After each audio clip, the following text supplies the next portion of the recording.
নিজের উপর বিশ্বাস, ভগবানের উপর বিশ্বাস। এই বিশ্বাসের উপর ভিত্তি করে আজ পর্যন্ত যত বিখ্যাত ব্যক্তিকে দেখতে পাবেন সবাই আছে।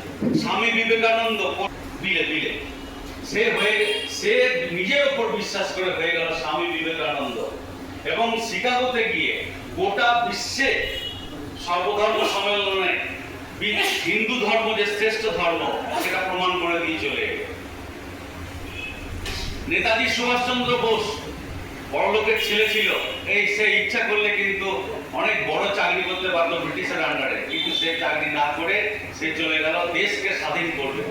দেশকে স্বাধীন করার জন্য সে চলে গেল বিদেশে নিজের উপর বিশ্বাস করে। সুভাষচন্দ্র বোস নেতাজি হয়ে গেছিলেন।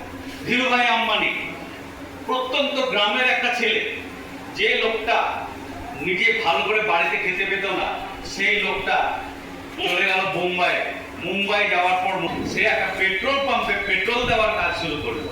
তারপরে সে বহু রকম ছোট ছোট কাজ করেছে। মুম্বাইয়ের আচার ব্যবহার সবকিছু দেখে, মুম্বাইয়ের ব্যবসায়ীদেরকে দেখে সে ঠিক করলো এখানে বিশাল ব্যবসা করা যেতে পারে, এবং কাজ করার পরে পরবর্তীকালে সে আজকে রিলায়েন্স ইন্ডাস্ট্রি, যে আমরা রিলায়েন্স পেট্রোল পাম্প দেখছেন, রিলায়েন্স জিও মোবাইল দেখছেন, এই সব কিছুর মালিক তিনি। অবশ্য আজকে নেই, তার ছেলেরা এই কাজ করে রেখেছে।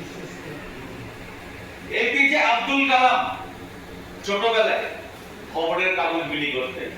তিনি নিজের উপর বিশ্বাস করে শেষ পর্যন্ত হয়ে গেলেন কি ভারতের প্রেসিডেন্ট, এবং মিসাইল ম্যান হিসাবে তিনি নিজেকে প্রতিষ্ঠিত করেছেন।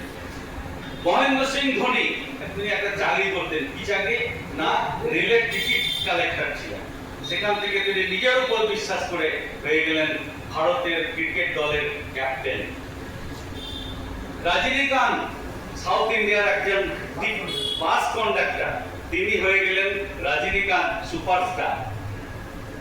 অরুণিমা সিনহা, এ সম্বন্ধে অনেকে হয়তো জানেন, অনেকে জানেন না। অরুণিমা সিনহা একটা মহিলা বাস্কেটবল প্লেয়ার ছিলেন। তখন তাকে ট্রেন থেকে ফেলে দেওয়া হয়, এবং তিনি ট্রেনের বাইরে পড়ে থাকেন, এবং সারা রাত্রি তার পাশ দিয়ে অজস্র ট্রেন যাতায়াত করেছিল, এবং তার পায়ের দিকটা আমাদের করুন, এই পাটা দেবো, এই পাটা দেবো, এই পাটা নেই। এই অবস্থায় তিনি এভারেস্ট বিজয়ীদের কাছে গেলেন, গিয়ে বললেন আমি এভারেস্ট জয় করব। তখন তারা সাহস দিয়েছিলেন, এবং সাহস দেওয়ার পরে সে এভারেস্ট জয় করেছিল এই পঙ্গুর গিরিলম্বতে। তো এই হচ্ছে বিশ্বাস, এইভাবে বিশ্বাস তৈরি হয়, এবং এই বিশ্বাসের উপর ভিত্তি করে মানুষ এগিয়ে যাচ্ছে এবং বিখ্যাত হচ্ছে। আপনিও যদি নিজেকে বিখ্যাত করতে চান, আপনার লাইনে বিখ্যাত হতে চান, তাহলে নিজেকে বিশ্বাস করুন। চিত্তরঞ্জন দাস ভাববেন যে এটা আবার কেন ঢোকালো, একে ঢোকালাম এই জন্য যে জল জ্যান্ত আমি আপনাদের সামনে ঘুরে বেড়াচ্ছি। এই যে বাড়িটা দেখছেন, এখানে একটা বাগান ছিল, এবং আমাদের যারা পুরনো এখানে বাংলার বাসিন্দা তারা জানে আমাদের এখানে একটা মাটির বাড়ি ছিল, এবং আমি ছোটবেলায় কখনো ভাবিনি যে আজকে এই জায়গায় গিয়ে পৌঁছাবো।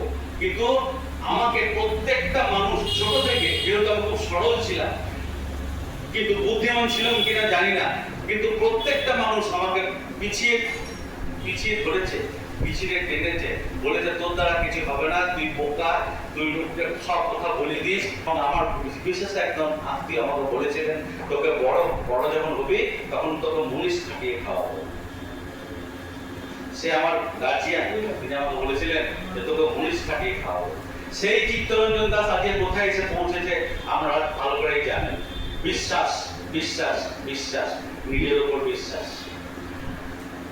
আমাদের পাড়ার একটা মেয়ে, সে এখানে এসে তা বললো যে আমার স্বামীকে আপনি একটা চাকরি দেন, আমাদের অবস্থা খুব খারাপ। তারপর সেই স্বামী এজেন্সি, আমি তাকে এজেন্সি দিলাম, এজেন্সি নিল, এজেন্সি নেওয়ার পরে সেগুলো কাজ করতে পারলো না। কিন্তু সে নিজের উপর বিশ্বাস করেছিল, সে নিজেকে বিশ্বাস করেছিল। সেই বিশ্বাস করার ফলে আজকে তীর করে এমন একটা জায়গায় গিয়ে পৌঁছালো যে সে আজকে কিন্তু নিজের দুটো মেয়ের বিয়ে দিয়েছে।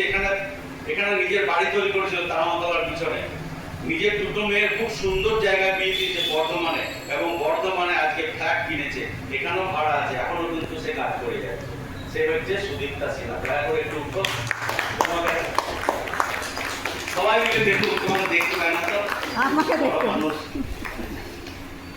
আর একটা ছেলের কথা বলবো, তাকে যখন আমি দেখা করতে গেলাম, এজেন্সি দেওয়া হয়ে গেলে তখন পরীক্ষা হতো না। তাকে যখন গিয়ে আমি একদিন চলে গেলাম মোটরসাইকেলে, গিয়ে দেখছি যে তাকে জিজ্ঞেস করছি যে ভাই ওই ছেলেটা কোথায়, তো বললো যে দেখুন ওইখানে দাঁড়িয়ে আছে। দেখছি একটা জমিতে আখ কাটছে এবং এইরকম একটা গামছাকে লেডি করে আছে, 4-5 জন আখ কাটছে। তাকে যখন ডেকে আনলাম, ডেকে আনার পরে সে দাঁড়ালো আমার কাছে। তাকে বললাম যে এরকম তোমাকে এজেন্সি দিয়েছি, তুমি যাচ্ছ না কেন? তো বলছে আমার আজকে একটা কাজ করলে 250 টাকা মুনিশ আমার বেশি যাবে।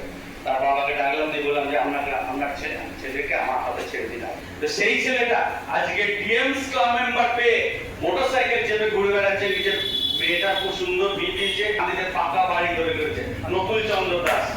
তো দয়া করে সবাই মিলে তাকে আমরা অভ্যর্থনা জানাচ্ছি।